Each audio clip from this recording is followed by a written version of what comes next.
Hi, it's Gabrielle, and in this video, I'm going to teach you how to install your relationship operating system, your ROS. And this is going to save you and your partner loads of arguing and heartache. I'm a licensed mental health professional and relationship expert and author of the Power Couple Formula.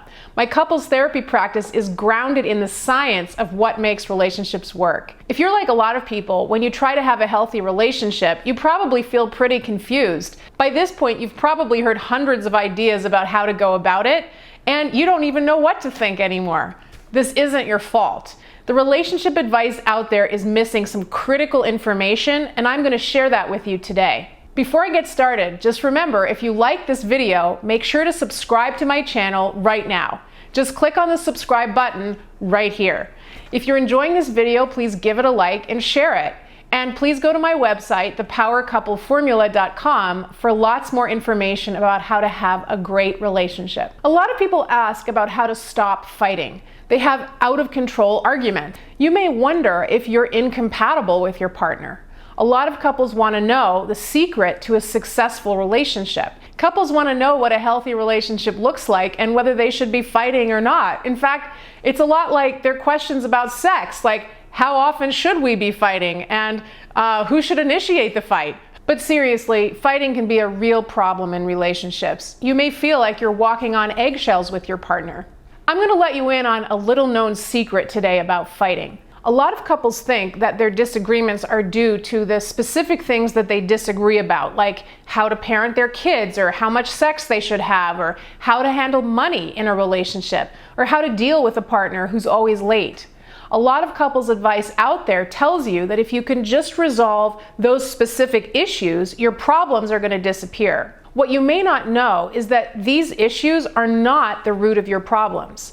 If you try to just solve the specific conflicts you have, it's only going to be a matter of time before you're dealing with the next conflict.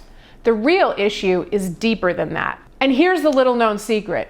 The real issue has to do with how you argue and not what you're arguing about. It's time to take a step back and ask yourselves why you're getting into these mean, nasty arguments in the first place. Instead of starting by trying to resolve specific conflicts, think about the kinds of principles that you want to base your relationship on as a couple. What are these principles? Well, they could be anything that you both agree to. But based on relationship outcome studies, I would suggest things like the following: equality, sensitivity, empathy, justice, and availability. These are the kinds of principles that form your relationship operating system. They're the principles that make your relationship work. An operating system is the most critical piece of software that runs every digital thing you have: your computer, your phone, your iPad.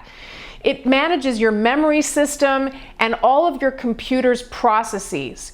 It handles the input and the output to your computer. It gets information from various circuits and then sends out the appropriate signals to help you accomplish your goals.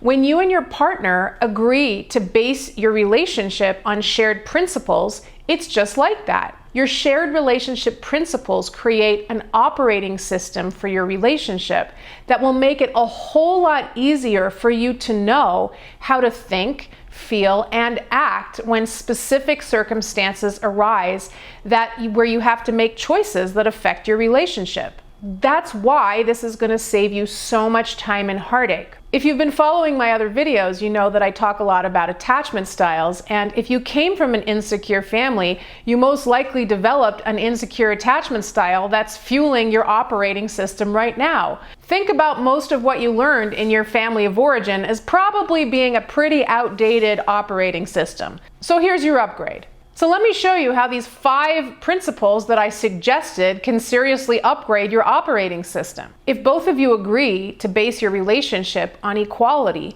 that means that both of your perspectives have equal weight, even if they differ from each other. It means that you have to consider both persons' perspective whenever you get into a disagreement and you have conflicting views about something. Number 2, sensitivity. That means that when you get into an argument, you can't just treat each other however you want, because it would be insensitive. Yelling, calling each other names, storming out of the fight, all of these things create incredible destruction in your relationship and register as insensitivity. Number 3, empathy. Empathy means listening to your partner's perspective and putting yourself in their shoes and feeling what they feel from the inside. Justice. Justice is another word for fairness. It means that if you do something to hurt your partner, you've got to make amends. It means apologizing and finding a way to make it up to them. Availability. Believe it or not, a lot of people get into arguments because they simply don't see each other enough. They don't spend enough time together, and when they're really in trouble or in pain or something's not going right, they can't rely on each other to help. Being available to each other means you can go to each other any time of the day or night and get help, support, or distress relief with whatever's going on in your life. There are a lot of other things you could agree to, but these 5 things are going to really make a difference in stopping out of control fighting. These can form the code for your new relationship operating system. Let me give you an example. It's a made-up case study of how making agreements about shared principles can make it a whole lot easier for you to know what to do at critical junctures in your relationship. Rhonda and Jason decide that they like the idea of installing an operating system for their relationship. You know, sometimes I feel like I'm channeling my father, and I know it just makes you crazy, says Jason. Yeah, Rhonda says, I think we could both benefit from having a vision for how we want to treat each other. Let's not do it like our parents did, they both agree.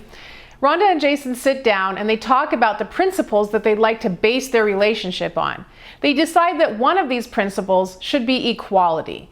In other words, they decide that their respective needs and desires should be given equal importance and attention in their relationship. Before you know it, life puts Rhonda and Jason's operating system to the test. Not a week later, Jason has a pretty bad ski accident and he's laid up for 2 months. He can't help around the house, play with the kids, walk the dog, or really even go anywhere. Rhonda lovingly attends to Jason's needs while he's convalescing, and she nurses him back to health.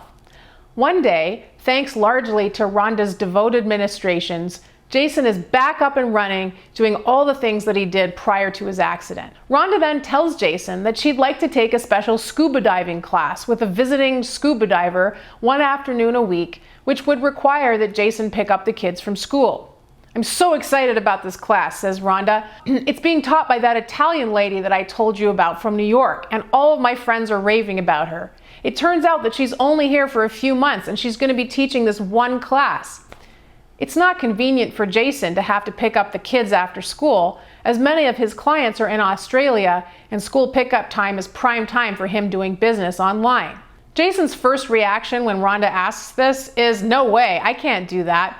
But then he thinks, well, she did do a lot of things for me over the last few months and put all of her own needs aside to take care of me. Because Rhonda and Jason have decided to base their relationship on the principle of equality, Jason knows that the right thing to do is to make it possible for Rhonda to attend the class, even though it means that he's going to have to cram a few more calls into another afternoon per week so that he can go pick up the kids once a week. Even though Jason doesn't really want to have to pick up the kids, he thinks, well, she probably didn't want to help me back and forth to the bathroom that many times either. What's more, Rhonda fully anticipates that Jason's going to support her in doing the class, even if it means inconveniencing himself a little bit. She doesn't feel resentful about it, but it also doesn't stop her from saying, hey homeboy, who took care of you for the past few months? They're able to be playful about this because this equality thing actually feels good to both of them. Nobody feels like they're taking advantage of the other person, and nobody feels taken advantage of. Nobody is afraid that this is somehow going to come back to bite them in the butt at a later point because nobody's getting resentful. Everybody's needs are getting met. Rhonda and Jason basically waste no time arguing about this. Because Rhonda and Jason have their shared relationship operating system, neither one of them would leave the other one high and dry by allowing themselves to be cared for by their partner without being willing to return the same in kind. So that's just one example of how couples can decide together to base their relationship on a particular principle and create a relationship operating system. So now I'm turning it over to you. Leave me a comment below and tell me what you think would be some of the most important principles to base your relationship operating system on. And I'll see you in the next video.